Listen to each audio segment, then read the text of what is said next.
Calaroga Shark Media. Hello, I'm Johnny Mac with your daily comedy news, and it's a good one today. A lot going on. Let's start with late night. They had some pretty good jokes. Stephen Colbert said, Trump entered the arena like Rocky Balboa if Rocky fought for Russia. Anthony Anderson, subbing in for Jimmy Kimmel, said Trump entered the convention like a heavyweight champ with the swagger of Mike Tyson and the ear of Evander Holyfield. Jon Stewart talked about J.D. Vance and said it's like for Vice President, Donald selected the actor who would be hired to play Don Jr. in the Lifetime movie. That was pretty good. Seth Meyers said J.D. Vance looks like Teen Wolf graduated and came back to coach the team. Seth added, I got a bunch of these, but it's a long campaign, so I'm going to save some. Jimmy Fallon pointed out in a new interview with Lester Holt, Joe Biden admitted that he hasn't watched the whole debate with Trump. Fallon said, oh, so that's why he thinks he should stay in the race.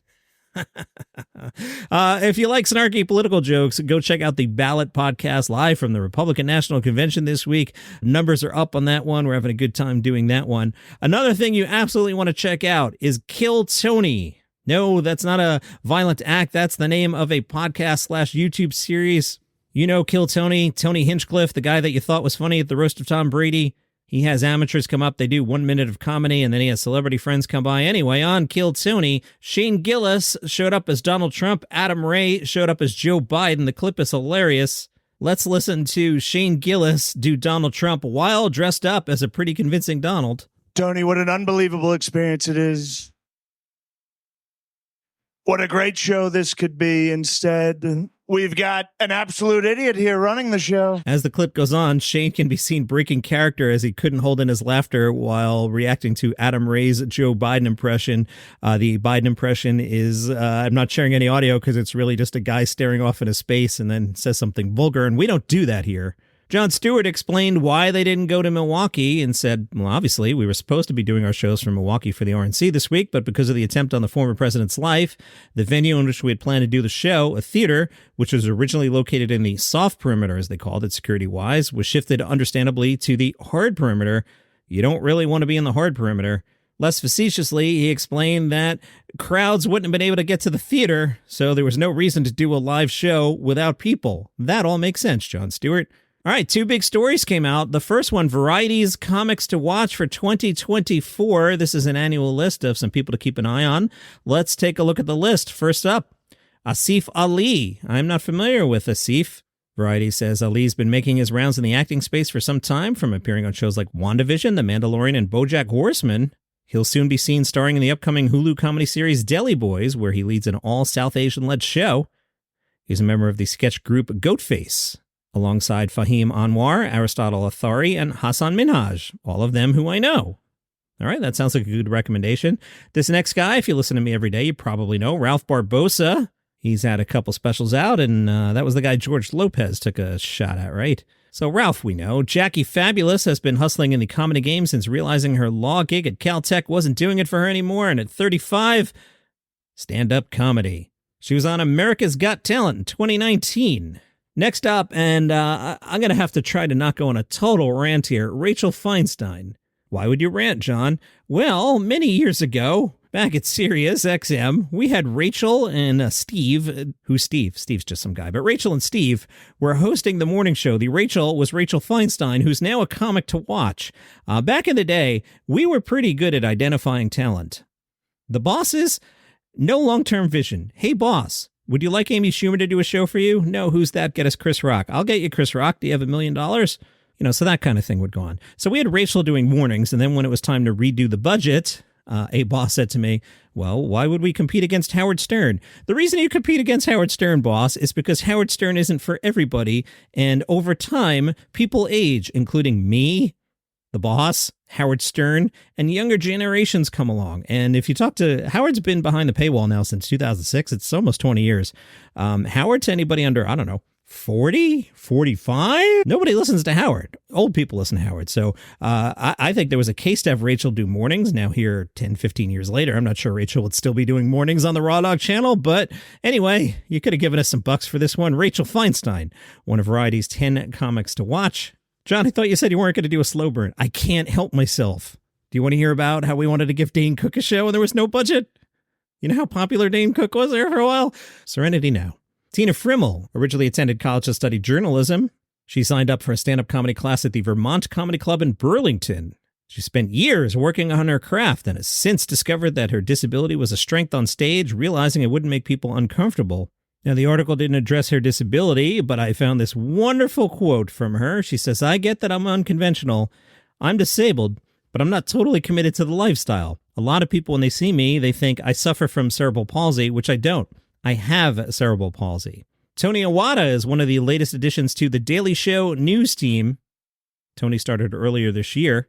Preacher Lawson first broke out in the comedy scene on America's Got Talent in 2017, and now one of the comedians to watch. Leslie Lau went from working in human resources at Netflix to appearing on Netflix's Verified Stand-Up this past year. I want HR to investigate that. Did you go through all the resumes of potential comedians who wanted to appear on Verified Stand-Up? I wonder if that was a proper HR search. I might report Leslie Lau to HR, and she's the HR. Nathan McIntosh, I've been telling you about him lately. His special up on YouTube is awesome. Check out Down with Tech on YouTube. Saul Trujillo first realized his comedic sensibilities when his classmates at culinary school told him his future was not in the kitchen. Hey, he would have been perfect on The Bear. He started in comedy in 2010, has most recently appeared on Comedy Central Stand Up Presents, and has an hour-long special in the can he's working to find a home for. Well, after this article, I bet you already have one. The other big story for today, the Emmys. The nominees are out for Variety Talk Series. The nominees are The Daily Show, Jimmy Kimmel Live, Late Night with Seth Meyers, and The Late Show with Stephen Colbert. Interesting there. People thought John Mulaney would be nominated. He was not. All right, who would I pick out of Daily Show, Kimmel, Seth, Colbert? I'd pick Kimmel, I think. Best Comedy, the nominees, Matt Berry, What We Do in the Shadows, Larry David for Curb, Steve Martin for Only Murders, Martin Short for Only Murders, DeFaro Woon Atai for Reservation Dogs, and Jeremy Allen White for The Bear. Love The Bear. I know this is a very hack conversation everyone's having, but my take, The Bear is not a comedy. Have you watched The Bear? Season 1 might have been a comedy. Season 2 and 3, not a comedy. So as awesome as Jeremy Allen White is, he's not getting my vote. Let's see, out of Berry, Larry David, Steve Martin, Martin Short. Oh, that's tough. I don't want to give it to Larry David. I didn't think the last season was that strong. Should we give Matt Berry a Lifetime Achievement Award? We could do that. Best Actress in a Comedy Series, Quinta Brunson for Abbott, Ayo Edebiri for non-comedy The Bear, Selena Gomez for Murders, Maya Rudolph for Loot, Jean Smart for Hacks, Kristen Wiig for Palm Royale. I'm giving that to Jean Smart, not thinking for a second about it. That's the winner there. Outstanding Comedy Series, Abbott Elementary, The Bear, which is not a comedy, Curb, Only Murders, Palm Royale, Reservation Dogs, What We Do in the Shadows. I don't want to pick any of those. I like Shadows. Let's give Shadows a victory lap. I was looking more at the New York Comedy Festival lineup, especially after listening back to yesterday's show, and it caught my ear the second time around. They've already announced a bunch of the Carnegie Hall shows, so if more names are coming, they can't put the big names at Carnegie Hall because they've already used that venue. So unless there's Sebastian Maniscalco is going to play the Garden or something like that coming, a bit of an underwhelming lineup. Oh, I'm so excited about this next. I'm going to save this next thing for tomorrow. I'm so excited about this. It's about Hank Azaria, all right? But I'll save it because we're getting a little long here. Oh, I'm so pumped about it, though. You need something to watch? All right, head to the 800-Pound Gorilla YouTube channel at 7 p.m. Central Time. I'm still mad that I didn't ask those guys what the Central Time stuff's about. Nick Swartzen's Make Joke from Face premieres today at 7 Central. Separately on YouTube, also at 7 Central, Laura Murley's Belly Slappin' Fun. I love that title. 8 years in, it's Laura's debut comedy special. Her half hour consists mostly of non sequiturs and seemingly random observations in a distinctively disjointed, hilarious style inspired by Mitch Hedberg and Maria Bamford. That sounds like it's in my wheelhouse. Maybe I'll channel flip between that and the RNC tonight. Hey, are you in Cleveland? SummerSlam's coming to Cleveland. Why are you mentioning this, Johnny Mac? Well, WWE has announced a Sami Zayn stand-up comedy / storytelling event. It is called Sami Zayn and Friends Do Cleveland, Friday, August 2nd at 11 p.m. You know, you could go to Cleveland, you could stay over. The next day, you hit the Saturday 5 p.m. Mass. Deacon Mike's doing the homily. You could tell him you heard about his preaching here on Daily Comedy News. You'll make his day.